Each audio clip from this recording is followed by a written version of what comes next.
السلام علیکم سامعین، 8 محرم الحرام اور 4 جولائی ہے۔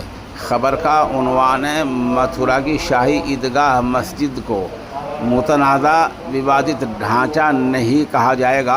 الہ آباد ہائی کورٹ الہ آباد ہائی کورٹ نے ہندو فریق کی رٹ خارج کر دی ہے۔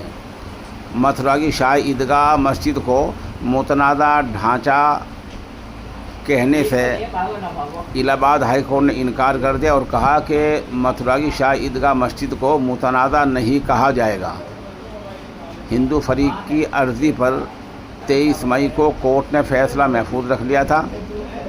5 مارچ کو ہندو فریق کے وکیل پرتاپ سنگھ نے اس مطلب کی ایک رٹ داخل کی تھی۔ آج الہ آباد ہائی کورٹ نے اس کو خارج کر دیا اور کہا کہ متھرا کی شاہی عیدگاہ مسجد کو متنازع ووادت ڈھانچہ نہیں کہا جا سکتا۔ الہ آباد ہائی کورٹ کے اس فیصلے کو مسلم فریق کی جیت سمجھا جا رہا ہے۔